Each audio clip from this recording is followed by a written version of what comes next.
Bismillahirrahmanirrahim. Assalamualaikum warahmatullahi wabarakatuh. Asyhadu an la ilaha illallah wahdahu la syarikalah wa asyhadu anna Muhammadan abduhu wa rasuluh. Amma ba'd.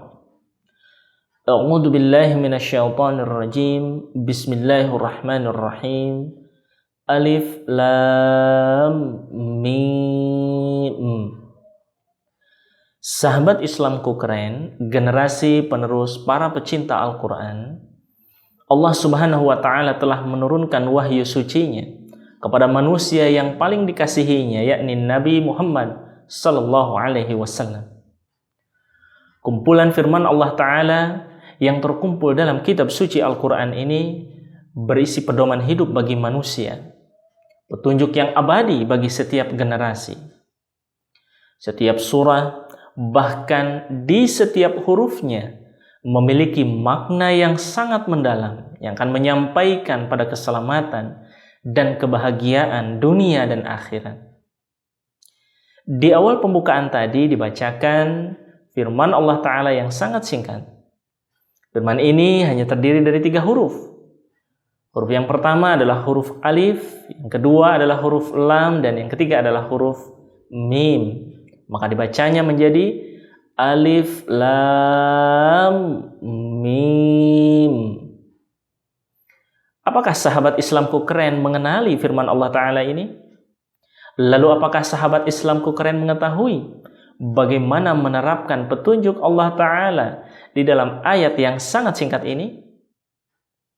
Kemudian apakah ayat alif lam mim dapat memberi kekuatan dan bekal khusus di bulan Februari, bulan Tabligh, bahkan ada kaum yang menyebutnya bulan di mana di dalamnya terdapat hari kasih sayang atau Valentine.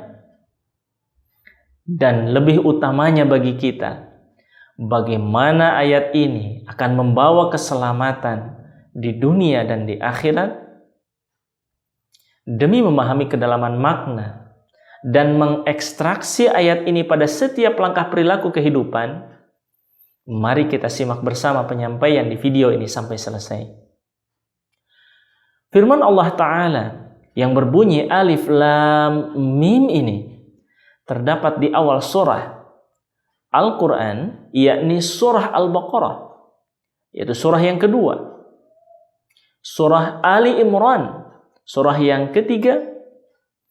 Kemudian surah Al-Ankabut, surah yang ke-29, surah Ar-Rum, surah yang ke-30, surah Luqman, surah yang ke-31, dan surah As-Sajdah, surah yang ke-32.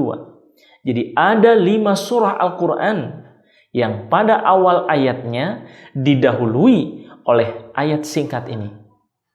Ayat yang terdiri dari 3 huruf ini tentu saja tidak disusun dan diletakkan secara serampangan begitu saja. Apalagi ayat ini merupakan bagian dari firman suci yang diturunkan oleh Allah Subhanahu wa Ta'ala.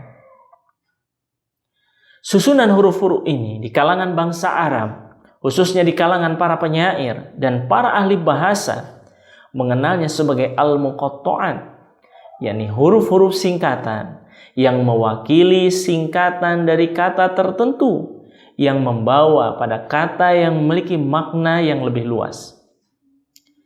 Sebenarnya penggunaan singkatan ini umum dan lazim dipergunakan di berbagai bangsa, berbagai kalangan, dan berbagai generasi.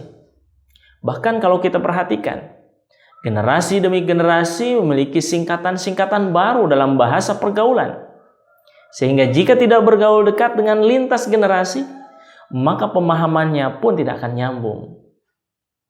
Misalnya, saat tahun-tahun awal Indonesia menerima kemajuan teknologi komunikasi, melalui hadirnya telepon genggam, saat itu berkirim pesan dengan rekan yang berjauhan jaraknya adalah dengan pesan singkat, atau dikenal juga dengan singkatan SMS, Short Message Service. Layanan pesan singkat.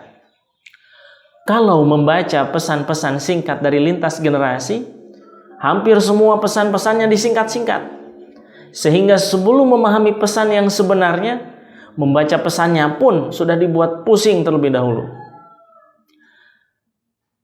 Nah, kemudian Allah Ta'ala, Tuhan kita, telah mewahyukan firman-Nya dengan kaidah singkatan juga, yang berarti aku, Allah yang lebih mengetahui. Arti ini dikuatkan oleh sahabat istimewa dari Nabi Muhammad SAW, yakni Hadrat Ibnu Abbas dan Ibnu Mas'ud radhiyallahu anhuma. Huruf alif singkatan dari ana yang artinya adalah aku. Huruf lam adalah singkatan dari Allah, dan huruf mim adalah singkatan dari a'lamu yang artinya adalah maha mengetahui, yang juga merujuk kepada sifat Allah Subhanahu wa taala. Atau beberapa sumber lain, huruf alif singkatan dari Allah, kemudian huruf lam singkatan dari Jibril, dan huruf mim singkatan dari Muhammad, yang mengisyaratkan bahwa inti surah ini adalah ma'rifat ilahi, yakni pengetahuan untuk mencapai ketinggian dan kedekatan dengan Allah Subhanahu wa taala yang dianugerahkan kepada Nabi Muhammad SAW oleh Allah Subhanahu wa taala dengan perantaraan malaikat Jibril. Dari penjelasan makna dan penjabarannya itu kita dapat menyimpulkan bahwa setiap surah dari Al-Quran yang didahului oleh ayat muqatta'at ini atau ayat singkatan ini beranjak dari hubungan antara setiap kata dari masing-masing huruf singkatan tersebut hingga hubungan satu sama lain daripadanya yang membawa kepada tujuan tertentu dari setiap kondisi, setiap keadaan, ilmu, hikmah, dan pengamalan dari setiap surah yang mengiringinya. Lalu sebagai generasi muda yang penuh dengan semangat, penuh dengan ambisi dan cita-cita yang tinggi, bekal pemahaman dari ayat ini akan membawa pada kekuatan besar yang akan dihasilkan. Alif, Lam, Mim. Akulah Allah yang maha mengetahui. Tidak ada seorang pun, tidak ada sesuatu apapun yang mengetahui hakikat kebenaran dan tujuan yang membawa kepada keberhasilan yang sejati selain dari Allah Subhanahu wa taala. Sehingga setiap amal perbuatan, setiap langkah dan perilaku hingga tujuan yang hendak dicapai akan dibawa bersama dengan menggantungkan diri kepada Allah sebagai wujud yang maha mengetahui.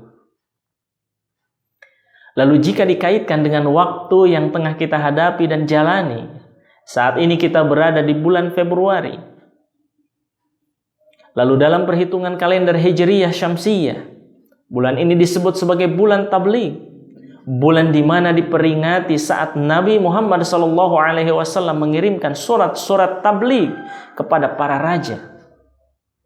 Lebih jauh lagi, di bulan ini ada di antara kaum lain yang mengenal hari Valentine, hari yang disebut sebagai hari kasih sayang.